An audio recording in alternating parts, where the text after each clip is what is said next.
자, 여러분 교재 입지계수 한번 보도록 하겠습니다. 자, 입지계수는 우리가 작년에 출제를 했습니다. 그래서 이제 올해는 출제를 하지 않았기 때문에 29회는 또 출제할 수도 있는 단어입니다.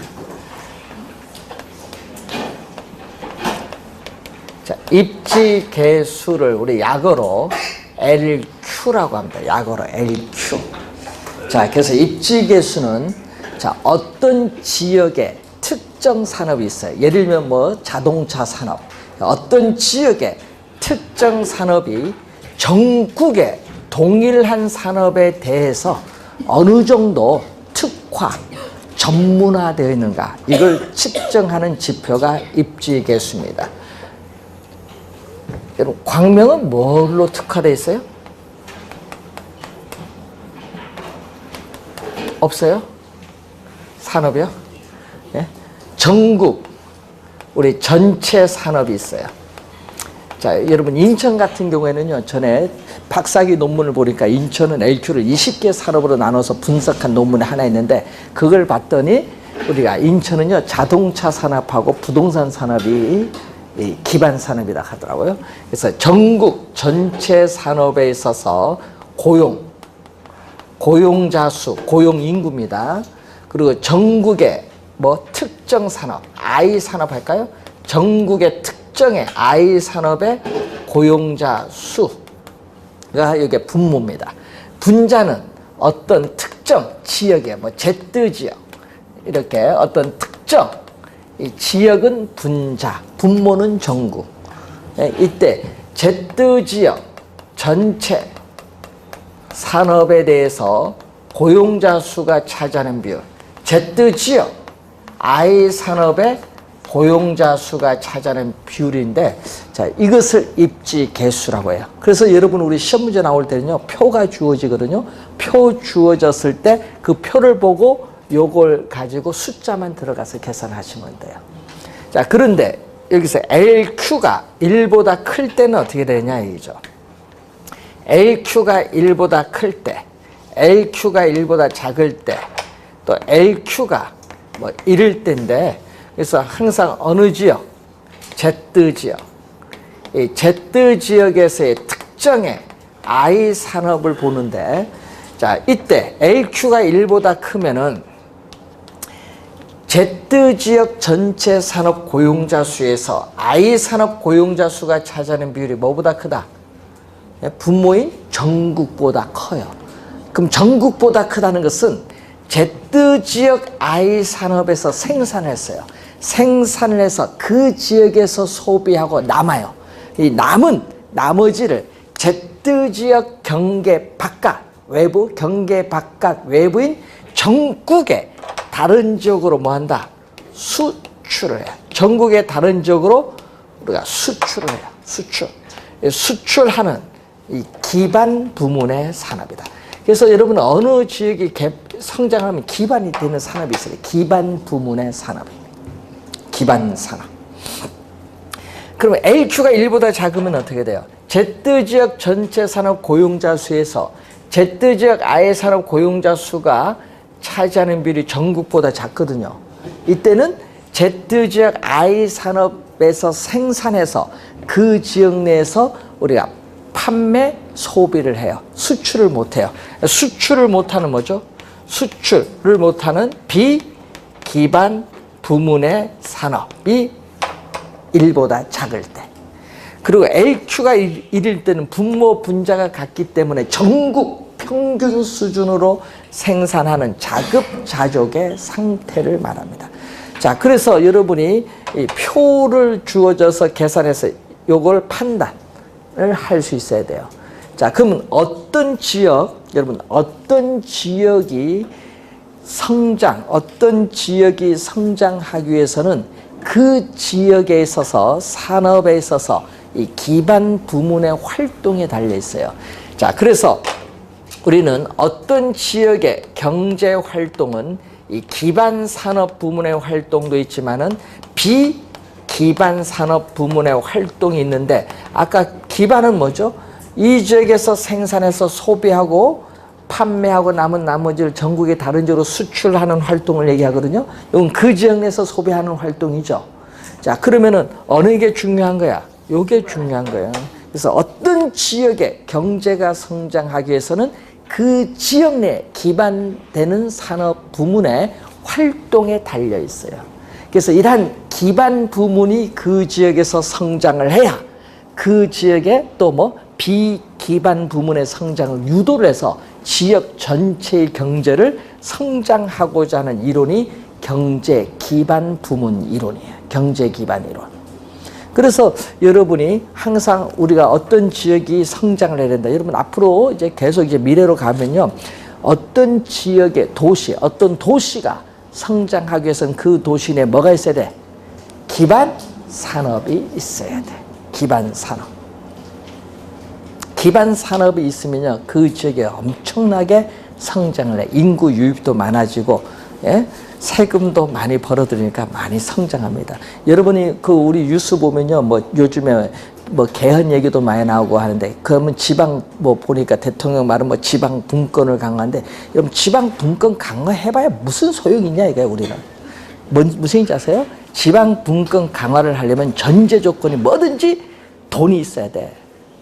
돈이 없는 건 사상누각입니다. 여러분 지방 분권 하면요. 앞으로 이렇게 하면 돼요. 돈이 있는 데서 너네 월급 줘라. 지방자치단체. 그러면 공무원도 안 뽑을 거야. 예, 인건비가 많이 나가잖아요.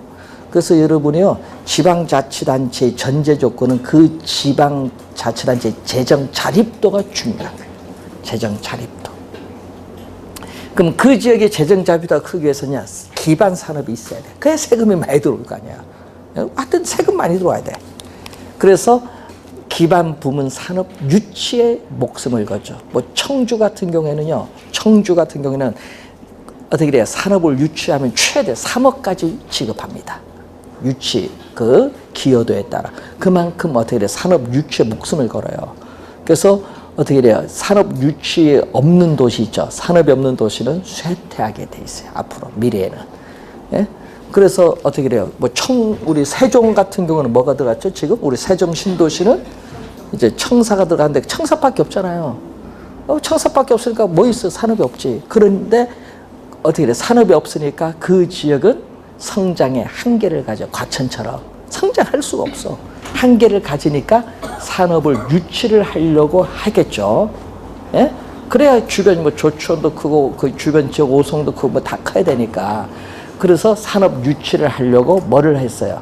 그래서 우리 한국원자력연구원이 어디예요? 한국원자력연구원이 대덕에 있거든요. 거기서 이제 우리나라 가속기가 2개 있습니다. 하나는 거기 원자력연구원하고 포스코 두 개, 이제 포스텍이죠. 포항공과대학 해서 2개 있는데요. 거기서 돌리다 보면 비용 비쌉니다. 돌리다 보여서 이상한 게 나타난 거야.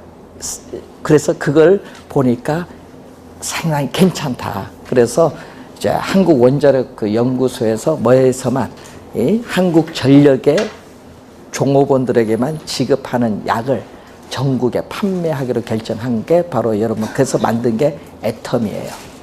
들어보셨는가 모르겠어요. 한국 콜마 함부로 상품 안 팝니다. 전 세계에서 인정된 상품만 팔아요. 콜마 연결해서 만든 회사예요. 한국원자력연구원하고 콜마하고 만든 게 애텀이라는 게 한국원자력연구원 약자입니다. 그렇게 해서 만든 거예요. 그래서 생산을 해야 되니까 어떻게 돼? 정부 산하잖아요. 그래서 공장은 어디 만들어라? 세종시에 만들어라. 그래서 세종시에 만든 거예요. 그러니까 이유가 다 있는 거예요. 산업을 유치해야 돼요, 항상. 그래서 대구 같은 경우에는 옛날에 무슨 거죠? 대구의 기반 산업은 뭐예요? 대구 하면은 옛날 섬유예요. 예? 섬유인데 이 섬유 산업이 쇠퇴하는 산업이잖아요. 근데 70년대 그 섬유 산업에 목숨을 걸어서 어떻게 돼요? 예? 삼성전자가 대구에 들어가려고 했는데, 예? 젤모지 옆에 들어가려고 했는데 섬유 산업 이 사람들이 절대 못 들어오게 막았어요. 예? 예. 안 된다. 왜? 삼성 들어오면 자기들이 이게 힘을 못 쓰니까. 그래서 간 곳이 어디로 가냐? 수원, 기흥으로 온 거예요. 공장에. 그 수원, 기흥이 큰 이유가 있지. 예. 그러니까 한 번 의사결정 잘못하니까 어때 그 지역에 쇠퇴. 대구는 산업이 없잖아요. 서비스 산업만 발달했지. 그래 이제 문제가 되는 거예요. 섬유 산업 망하니까. 그래서 항상 이 기반 산업이 중요하다. 그래서 물어본 거예요. 광명은 어느 게 기반 산업이 있는가? 물류 산업. 고속도로하고 뭐 다 연결되어 있으니까 물류 산업. 이런 쪽을 해야죠. 그래서 공장, 물류 창고를 이용한 이런 산업이 좀 발달하지 않겠느냐. 사통팔달이잖아요. 그런 걸 이제 연구를 좀 해야 됩니다.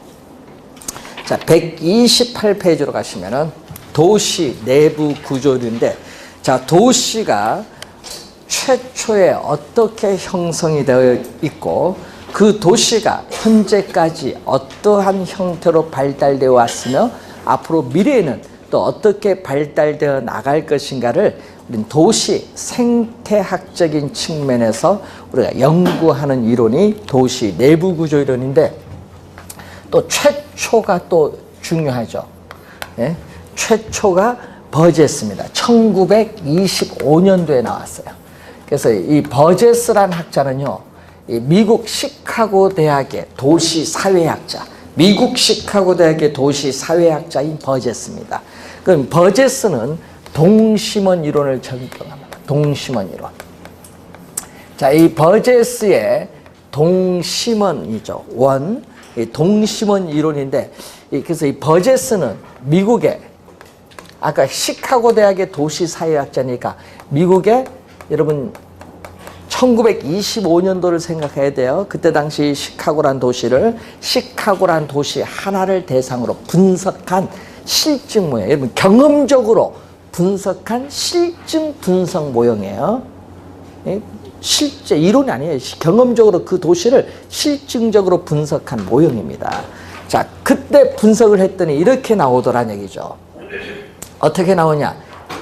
CBD라는 것은 Central Business District 약어입니다. CBD 많이 하는데 중심 업무 지구, 중심 업무 지대라고 번역을 합니다. 그럼 이 중심 업무 지구 또는 중심 업무 지대는요, 핵심이야. 그럼 도시의 핵심은 경제, 사회, 문화의 중추적인 역할을 하고 있는 핵심입니다.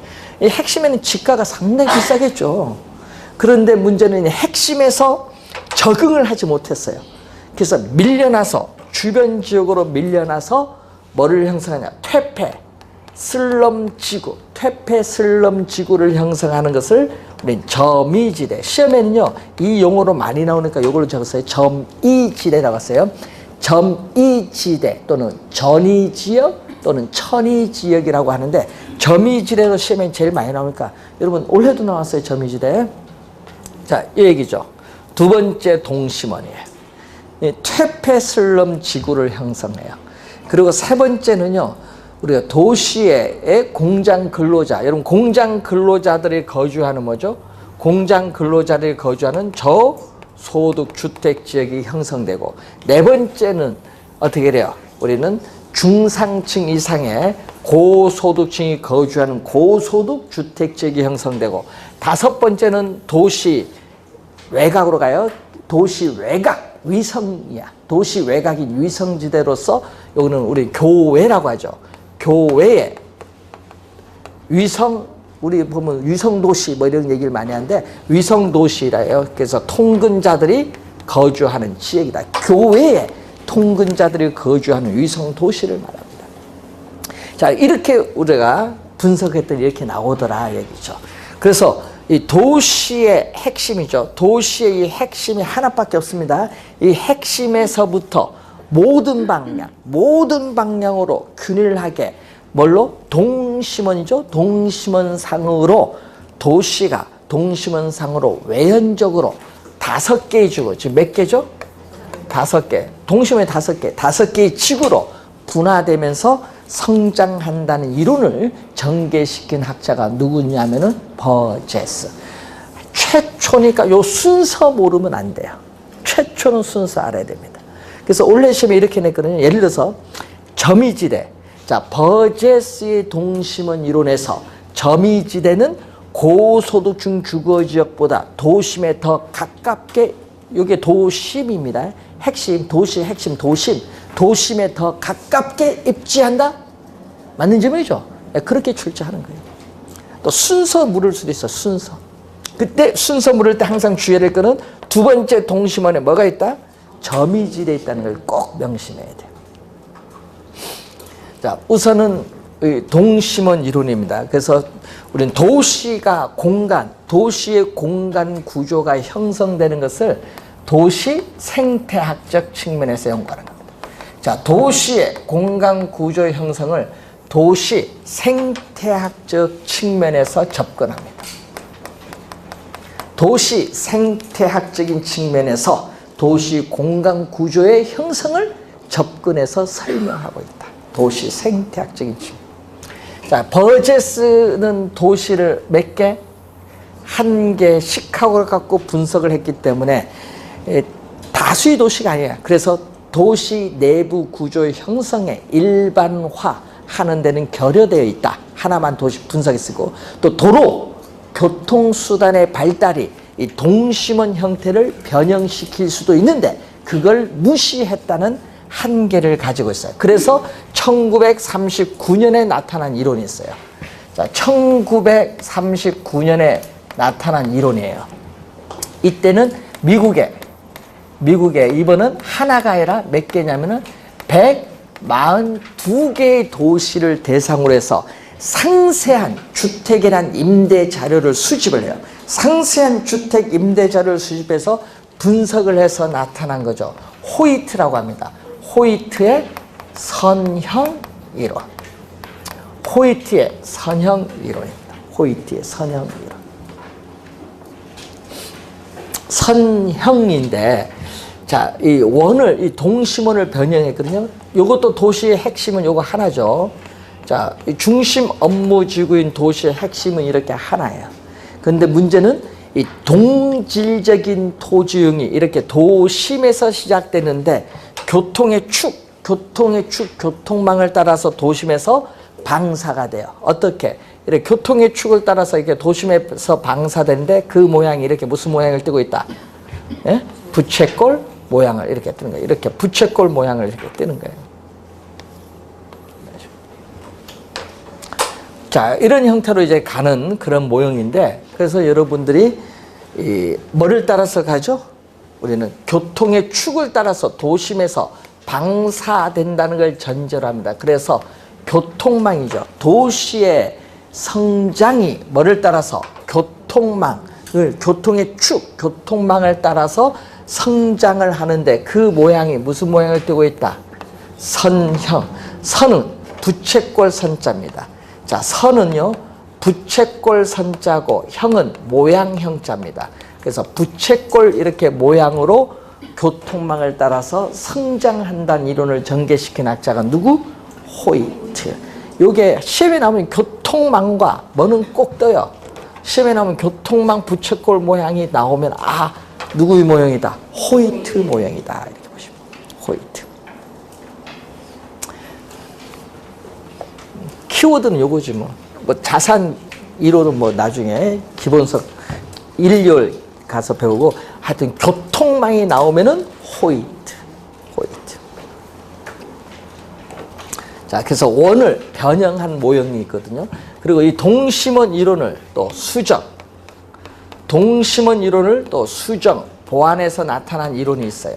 또 1945년에 나타났어요. 1945년에 나타난 해리스라는 학자와 또 울만이라는 학자가 있어요. 울만. 해리스, 울만 두 학자의 연구에 의해서 나타난 이론인데, 요 두 이론은 지금 핵심이 몇 개? 한 개인데, 이제 세월이 좀 지났더니 이제 핵심이 하나만 있는 것이 아니더라. 핵심이 몇 개? 여러 개 있더라. 다 핵심 이론이나 다 핵심 이론. 자, 그래서 핵심이 하나가 아닙니다. 자, 그래서 도시의 핵심은 원래 하나잖아요. 이 핵심이 하나인데, 이 핵심이 하나인 도시의 기능이 전문적으로 분화되면서 부도심이 생기는 거야. 부도심은 많이 들어봤잖아요. 그래서 도심과 뭐가 나타나요? 부도심이 나타나면서 도시가 전반적으로 형성된다는 이론이 다핵심이론이에요.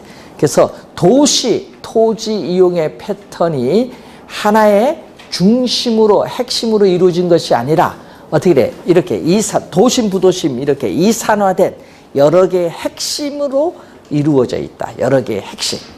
그래서 도시가 성장하면서 핵심의 수도 증가하고 이러한 여러 개의 핵심, 이산화된 핵심이 서로 영향을 주면서 도시 전체가 성장한다는 이론이 바로 다핵심 이론입니다. 다핵심 이론. 자, 그래서 최근에 뭐 신도시라든지 대도시라든지 거대 도시들은 거의 대부분 다 무슨 도시? 다 핵심 도시예요. 핵심이 여러 개 있다. 자, 그래서 올해 시험에 다핵심 이론에서 정답을 물었죠. 지문을. 그래서 여러분 시험에요. 요 세 개, 하나, 둘, 세 개거든요. 출제위원회 교재는 이 세 이론밖에 없어. 그래서 우린 세 이론만 계속 내는 거야. 요것 위에도 이론 많아요. 근데 다른 이론은 출제하지 않고 하여튼 출제형 교재는 요 세 개밖에 없다는 거.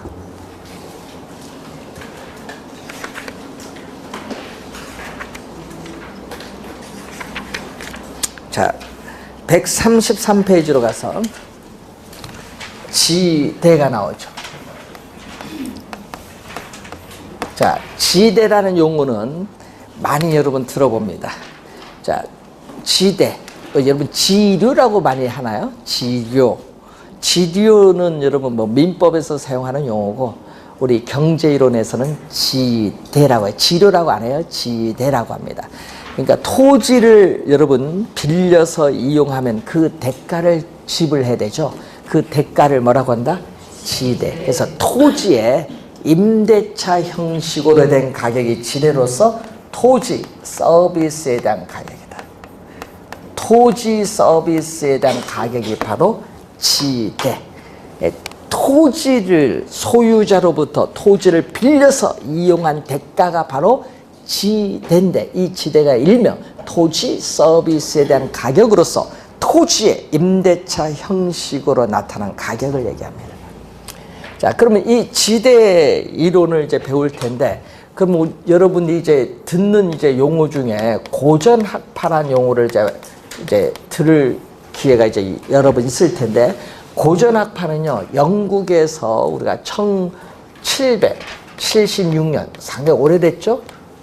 자, 1776년부터 시작해서 약 1870년 이 시기를 고전학파의 시대라고 해요. 고전학파라는 학파가 있어요. 경제학에. 이 고전학파의 시대에 있어서 이 토지 자본이 있는데 이 토지 자본을 요걸 구별하여 우리는 고찰한다. 이 고전학파에 속하는 경제학자들은 토지와 자본을 구별하여 고찰을 한다. 그러면 구별해서 고찰하는데 이때 토지는 뭐라고 한다? 토지는 지구가 태초에 형성될 때부터 자연적으로 주어져 있는 뭐다? 물건이야. 토지는 자연적으로 주어져 있는 물건이기 때문에 여러분 배운 걸 다시 갈까요? 토지는 사용하여도 소모가 된다 안 된다? 안 되죠. 그러니까 소모가 안 돼요. 소모가 되지 않는다, 토지는. 그런데 이 자본은 인간의 힘에 의해서 생산된 재화예요. 인간의 힘에 의해서 생산된 재화인 자본, 대표적으로 기계. 기계는 사용에 따라 소모가 됩니까, 안 됩니까? 되죠. 이건 소모가 되는 거예요. 소모가 된다. 그래서 여기는 소모가 안 되고, 여기는 소모가 돼서 토지 자본을 고전학파의 경제학자들은 구별해서 고찰한다는 거죠. 이때 이 고전학파의 대표적인 학자가 거기에 나오는 데이비드 리카도. 데이비드 리카도라는 학자입니다. 고전학파의 대표적인 우리가 학자입니다. 자, 그래서 리카도에 뭐가 나오냐면은 차액지대설.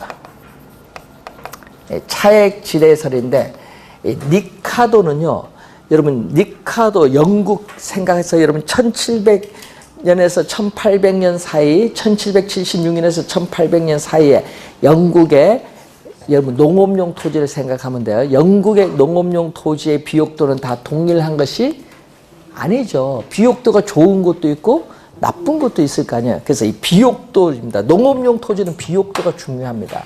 그래서 여기는 뭐죠? 비옥도. 농업용 토지에 있어서의 비옥도의 차이. 농업용 토지의 비옥도의 차이. 그러면은 비옥도가 높은 토지가 비옥도가 낮은 토지에 비해서 생산량도 뭐야? 많죠. 당연히 많아요. 그래서 여러분 농업용 토지의 단위 면적은 1제곱미터입니다. 단위 면적당 수확량을 우리는 생산성. 농업용 토지의 단위 면적당 수확량. 이 생산성도 뭐가 나타난다? 비옥도가 차이가 있으면 생산성도 차이가 있어요. 단위 면적당 농산물의 수확량도 차이가 있다는 얘기예요. 그럼 차이가 있으면은 토지를 빌려서 이용한 대가인 뭐도 지대도 뭐가 발생한다? 차이가 발생한다. 이렇게 주장한 학자가 누구? 리카도입니다. 리카도. 예. 그래서 비옥도의 차이가 결국 뭐를 가져오죠? 지대의 차이를 가져와요. 그래서 이 리카도는 이 지대를 발생시키는 원인. 자, 이 리카도는 이 지대를 발생시키는 원인을 뭘로 보냐? 비옥한 토지가 한정되어 있다.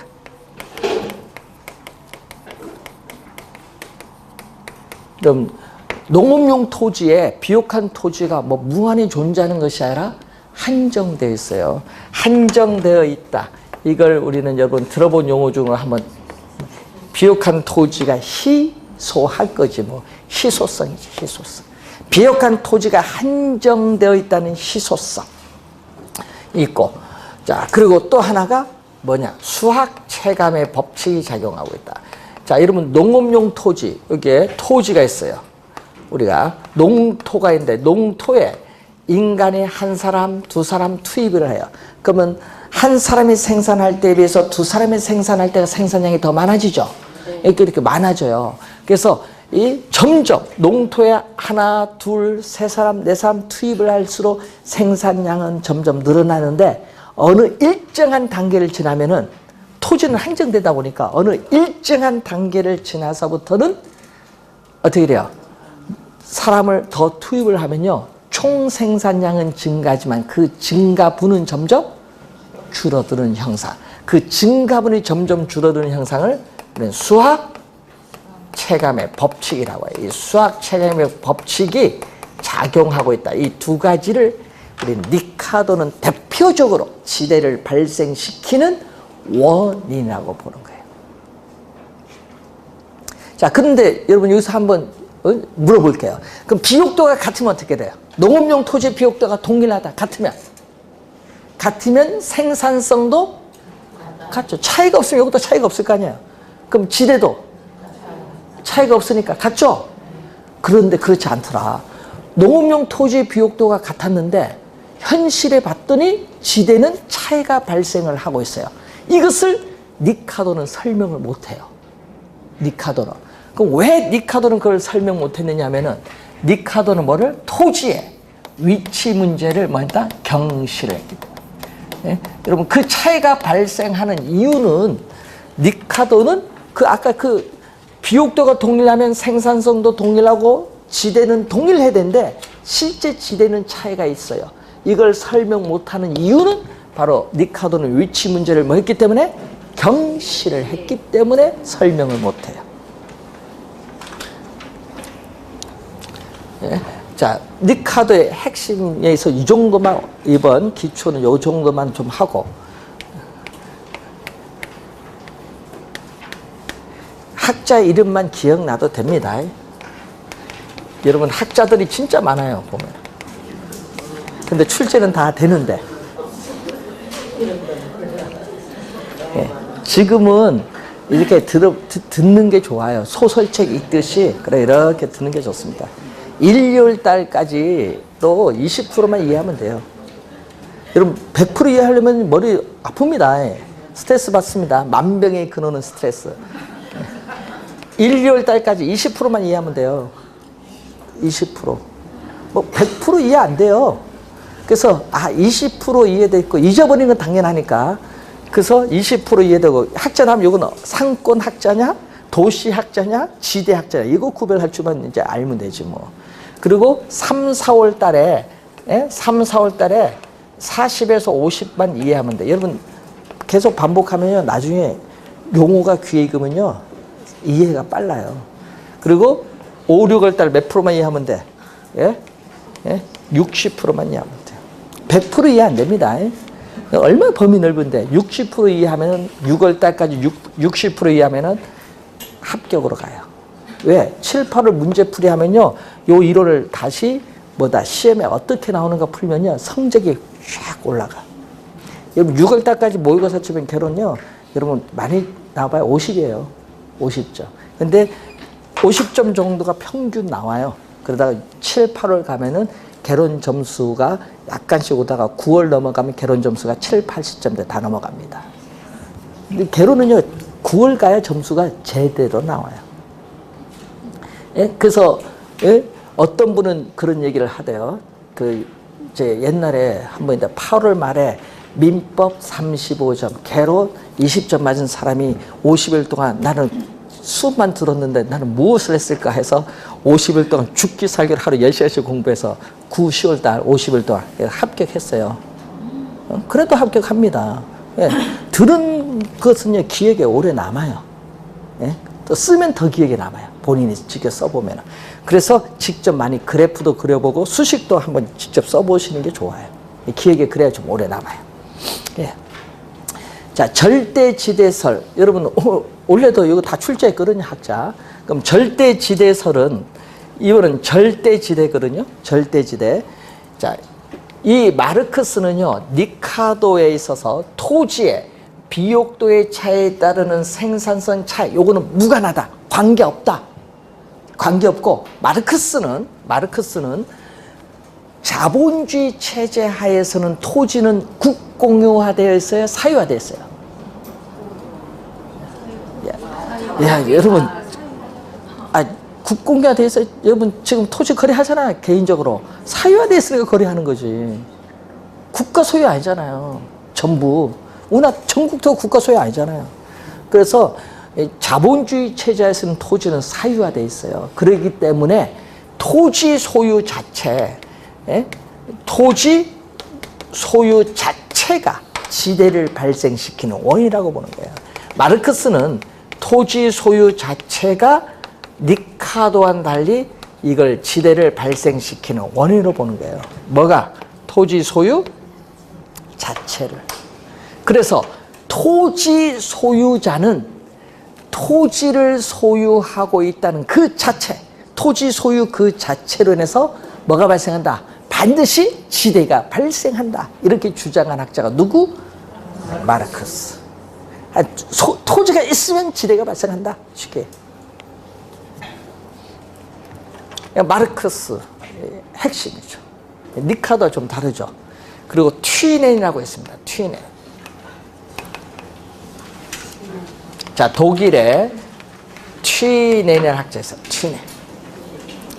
자, 튀넨은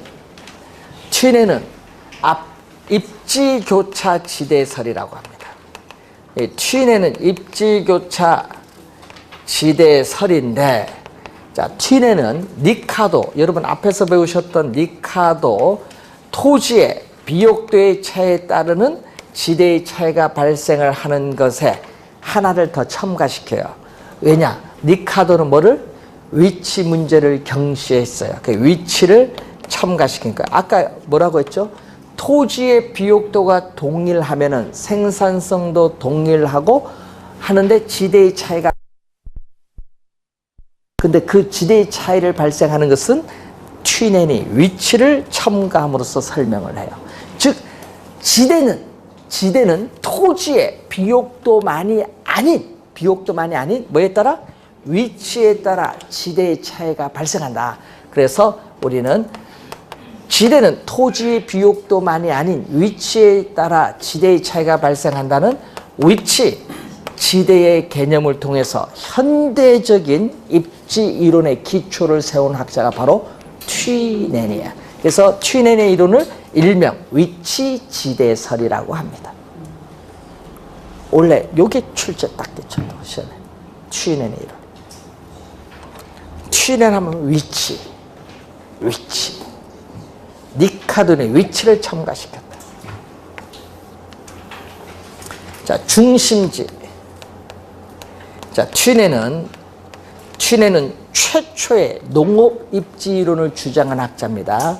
취인은 1826년에 최초의 농업 입지 이론을 주장을 하는데, 농업 입지 이론에서 농산물 거래는 시장에서 이루어지죠. 중심지 시장을 보고, 자, Y축인 종축은 지대, 횡축은 거리를 보는 거죠. 자, 이런 형태의 그림이 있습니다. 자, 이 선을 지대, 이 지대를 지불할 용의가 있는 곡선, 지대 지불 곡선 또는 이것을 한계 지대 곡선인데, 그림에서 봤더니 뭐가 돼요? 오른쪽 밑을 내려가는 오른쪽 밑을 향하는 곡선 우하향한다. 이 지대 지불 곡선은 우하향하는데, 자, 그림에서 보듯이 이렇게 내려갑니다. 그럼 중심진 시장으로부터 거리가 어느 정도? 이 정도 떨어졌어요. 이 정도 떨어진 지점에서 이 지대는 뭐가 돼? 거리가 이 정도 떨어진 지점, 예를 들어서 10km다. 그럼 10km지면 지대는 뭐가 돼? 제로지. 예? 제로. 그래서 지대가 0입니다. 0, 제로. 지대가 0인 상태는 거리다. 그러니까 지대가 0인 상태는 거리다. 지대가 0인 상태는 거리. 이 지대가 0인 상태는 거리를 우리는 다른 말로 한계지라고 얘기를 해요. 그럼 지대가 0인 상태는 거리는 한계지인데, 그럼 이 점을 지나서는 지대가 어떻게 돼? 이 점을 지나서는 지대가 마이너스로 가니까 토지를 이용하지 않네요. 지대가 마이너스인데 토지를 빌려주고 마이너스 지대 받을 수 있어요? 아니잖아요. 그럼 이용을 안 해요. 그럼 어디서 이용한다? 요 한계지에서 요 사이에 이용을 하는 거예요. 그러면 농업용 토지가 어떻게 돼요? 한계지 요 안에서 농업용 토지가 중심진 시장에 가까이 가면 갈수록 어떻게 돼요? 농산물의 수송비, 시장까지 운송하는 수송비는 점점 적게 들죠. 예, 그래서 그 수송비의 전략분을 뭘로? 한계지 내에서 농업용 토지가 중심진 시장에 가까이 가면 갈수록 이 전략되는 이 수송비, 농산물을 시장까지 운송하는 데 드는 비용 수송비 전략분을 뭘로? 지대로 지불해라 라고 주장한 학자가 바로 우리는 취인의 수송비를 얘기가 나옵니다. 취인엔 하면은 뭐가 나온다? 수송비예요. 여러분 니카도는 이 얘기거든요. 니카도는 지대는 농업용 토지에서 생산된 생산물인 농산물 가격이죠. 생산물 가격 농산물이죠. 그리고 이 생산물을 생산하는 데 드는 생산비를 뺀 것, 이렇게 보는 건 취인이 아니라 니카도예요. 근데 여기에다가 취인에는 하나 더 첨가시켜요. 이 농업용 토지에서 생산된 농산물을 중심진 시장까지 운송하는 데 드는 뭐를? 수송비를 고려를 하는 거예요. 수송비를 뭐야?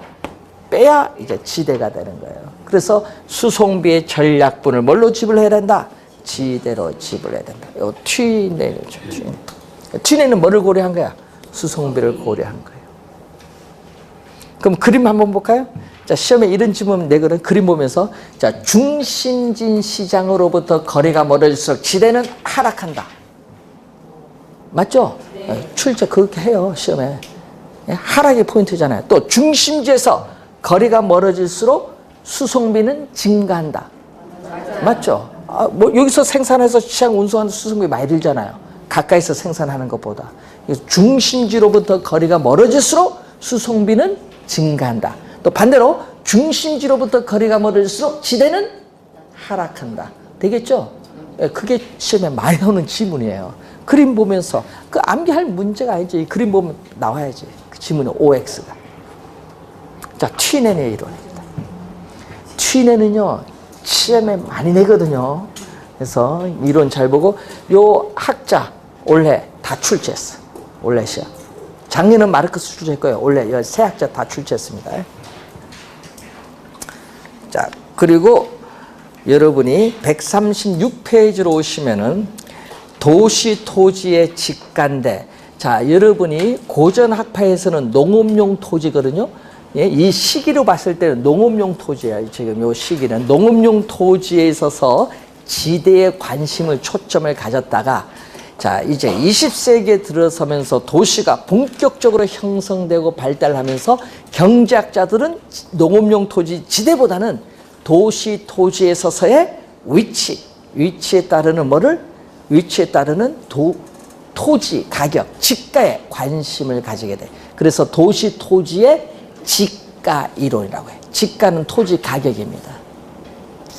자, 여러분 배운 용어 중에 알프레드 마샬 배우셨어요? 위치로서의 부동산 할 때 알프레드 마샬은 우리는 위치의 유용성에 따르는 화폐 가치 총액을 지가라고 하는 거예요. 그래서 우리는 도시 토지의 위치의 중요성을 또 강조합니다.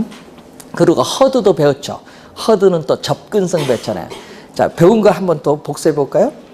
토지 가격 지가는 불로소득인 경제지대의 바탕을 두고, 경제지대는 위치에, 또 위치는 어떻게 돼? 편리함에, 편리함은 도심으로부터의 거리인 가까움에 의존한다. 따라서 지가는 가까움, 즉 접근성에 의존한다는 이론을 전개시킨 학자가 허드.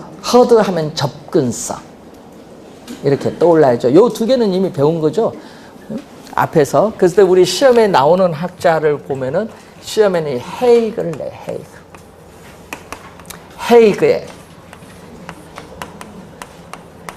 헤이그의 마찰 비용 이론을 출제를 하죠. 자, 마찰 비용은 이 지대와 뭐를? 수송비를, 다른 말로 또 교통비. 예? 농업용 토지에서는 수송비지만 도시에서는 교통비.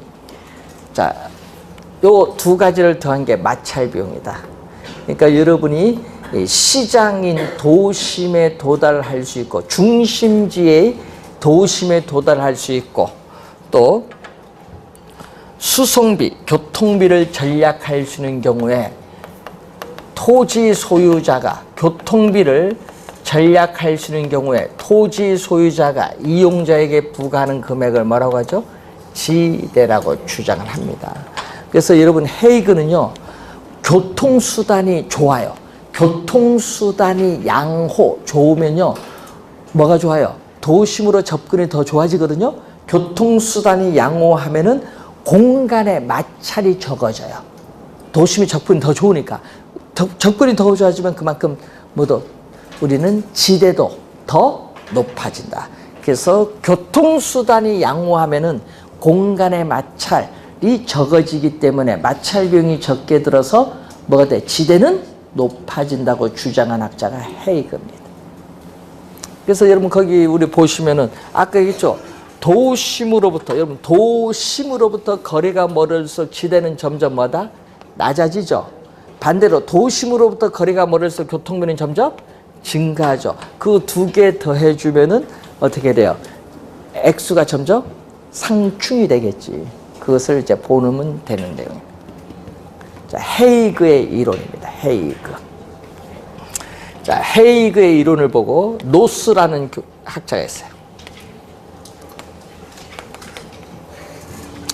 자, 여러분 교재에 노스 137페이지 밑에 보시면은 노스란 학자가 있어요. 학자가 많네요, 보니까. 노스에 토페카 연구가 있어요. 자, 이 노스라는 학자는요, 미국 남가주 대학의 학자인데, 이 남가주 대학의 학자인데, 노스는 미국에 보면은 미국의 캔자스주가 있어요. 자, 여러분 미국의 캔자스주에 조그만 소도시인 뭐를 연구했다? 토페카시. 이게 토페카시를 우리는 소도시거든요. 토페카라는 조그만 소도시의 지가, 토지 가격을 실증으로 또 분석해요. 여러분이 실증적으로 분석을 한 거예요. 여러분 우리나라 도시 기준과 미국이 좀 다른데 미국은 이 토페카가 그때 당시 분석할 당시에 인구가 10,000명 이하예요. 소도시. 지금과 다른 겁니다. 상당히 오래전 분석했잖아요. 여기서 도심이 주어졌어요. 도심이 주어졌고 토지 가격 지가 도심으로부터 이 거리가 이렇게 주어졌어요. 자, 도심에서 지가가 가장 높은 것을 우리는 100% 입지라고 합니다. 도심에서 지가가 가장 높은 곳이 100% 입지라고 해요. 일반적으로 상업용이 가장 높죠? 100% 입지인데 이 도심인데 소도시거든요. 소도시에서는 도심에서는 지가는 이렇게 우뚝 솟고 있는데 도심으로부터 거리가 멀어져서 지가는 급격하게 하락을 하는 형상을 보이고 있어요. 이 그림 형태가 나타나는데 이것을 뭐라고 하냐? 직가구. 구는 거북이 구자. 여러분 거북이 구자거든요. 거북이를 뒤집어요. 배 뒤집어 보세요. 뒤집으면은 그림이 이런 형태가 된다고 해서 우리는 이 노스 교수님을 뭐라고? 직가구배 형상이라고 부르는 거예요. 직가구배 형상. 일명 토페카 형상이라고 해요. 직가구배 형상. 일명 토페카 형상이라고 불리우는 게 이 그림의 형태. 그래서 소도시의 직가 구조는 그림에서 보듯이 우리가 단순한 형태를 띠고 있는 거예요. 자, 저 이론은 나중에 또 한번 뒤에 가서 토페카는 또 배웁니다. 토지 이용을 할 때 배우는 그러한 내용이 되겠습니다. 자, 우선은 학자들의 견해가 많은데 여러분이 학자들의 견해 실제 시험에 냅니다. 그래서 상권 분석 모형, 도시 내부 구조 이론, 지대 직가 이론의 학자는 잘 구분해서 핵심 키워드가 어떤 내용인지 잘 보셔야 됩니다. 자, 우선 잠시 쉬고 입찰 지대 곡선부터 들어가겠습니다.